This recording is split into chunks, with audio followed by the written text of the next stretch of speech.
안녕하세요. 저는 43기 박다혜입니다.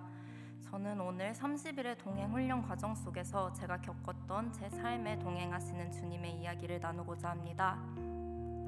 저는 사실 수련회 조장으로 불러주셔서 수련회 가기 전부터 동행일기를 시작했습니다.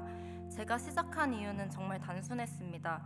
첫 번째는 교회에서 동행일기를 쓰자고 말씀하시는데 설마 목사님, 전도사님께서 우리에게 안 좋은 걸 시킬까 하는 마음. 둘째는 저를 조장으로 불러주셨으니 불러주신 이유가 있을 테니 맡은 바 최선을 다해야 하지 않을까 하는 이 두 가지의 마음으로 동행일기를 쓰기 시작했습니다. 물론 시작하는 마음 안에 주님과의 동행을 기대함이 있었으면 더 좋았겠지만 기대하는 마음도 없었고 왜 해야 하지? 라는 질문조차 던지지 않고 그냥 단순하게 하라니까 했습니다. 정말 아무 생각이 없었다는 표현이 맞을 것 같습니다. 하지만 한 달 넘게 일기를 쓰고 있는 지금 저의 이 단순함을 감사함으로 고백하고 싶습니다. 제가 그동안 동행일기를 쓰는 과정에서 얻은 변화들 몇 가지를 이야기해 보려고 합니다. 첫 번째로 동행일기를 통해 제 연약함을 직면할 수 있었습니다. 저는 사실 제 연약함을 직면하기에 너무나도 취약한 사람이었습니다.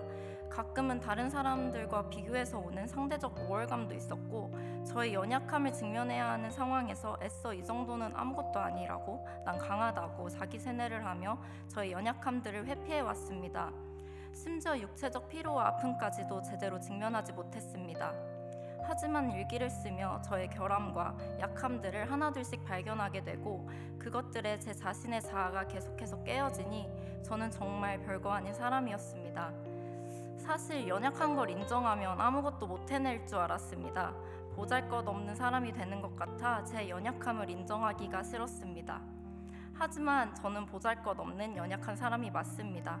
이 마음을 주님 앞에 고백할 때에 제가 하는 것이 아니라 주님께서 힘 주시니 저는 연약해도 주님은 강하시니 제 안에 계신 주님 덕분에 여러 가지 상황 속에서 승리할 수 있었습니다. 이렇게 저의 연약함을 인정하는 과정 속에서 제가 의지할 곳은 주님밖에 없다는 사실을 매 순간 깨달았습니다. 두 번째는 저의 결단을 다잡고 사람들이 보기에 부끄럼 없고 하나님이 보시기에도 부끄럼 없는 삶을 실천해 나아갈 수 있었습니다. 저의 하루를 일기로 기록해 나가는 과정 중에서 저의 삶 곳곳에서 주님이 저에게 여러 가지 마음들을 주신다는 사실을 깨달았습니다. 묵상을 통하여, 찬양을 통하여, 사람을 통하여, 때로는 상황을 통하여 주님은 계속해서 저에게 말씀하셨습니다. 그리고 일기가 그 마음들을 되뇌이게 하고 더욱 결단하는 수단이 되었습니다. 그 중에 하나가 성령의 근심에 반응하는 것입니다. 이 결단에 제 이야기를 잠깐 나누자면 저는 부끄럽지만 회식 자리에서 술을 마셔왔습니다.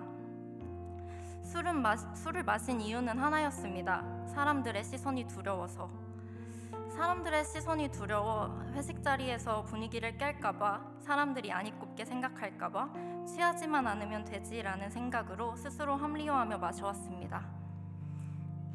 마음속 성령님께서는 술에 취하는 것을 내 스스로가 조절할 수 있다고 생각하는 게 나의 교만이고 죄임을 계속해서 말씀하시는데도 그 근심을 무시하고 보이는 것에 사로잡혔습니다.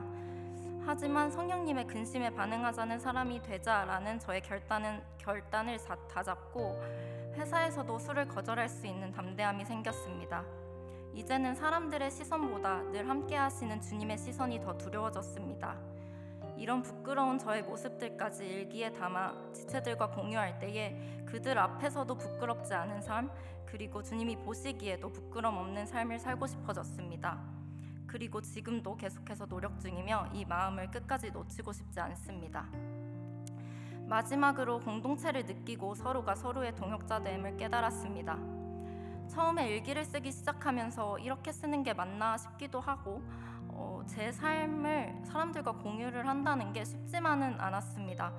공유하는 나눔방 안에 교회에서 인사조차도 제대로 나눠보지 못한 지체들이 대부분이어서 제 삶을 나눈다는 게 가끔씩은 부끄럽기도 하고 꺼려질 때도 있었습니다.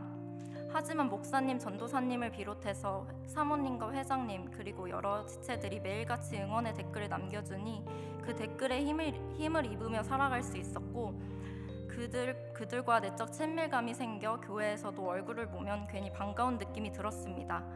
저는 낯도 많이 가리고 친해지기 어려운 성격을 가져 교회 공동체에서 떠들고 있다는 생각도 종종 했었습니다.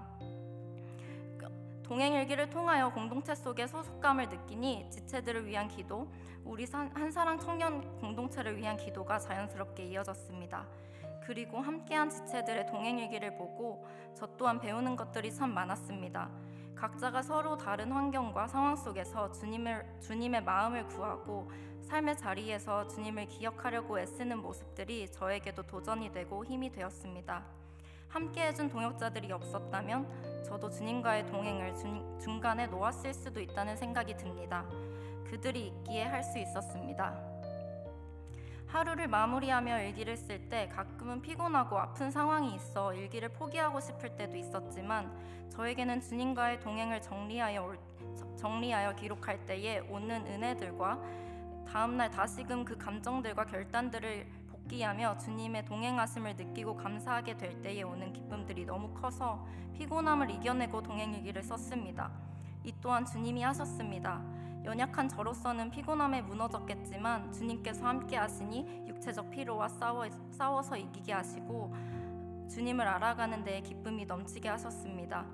이 앞에 많은 걸 주저리 이야기했지만 마지막은 결국 주님께 감사함만 남는 것 같습니다. 그동안 함께 해주셔서 감사합니다, 주님. 그리고 앞으로도 함께 하시고 제 삶에 역사하실 주님을 믿습니다.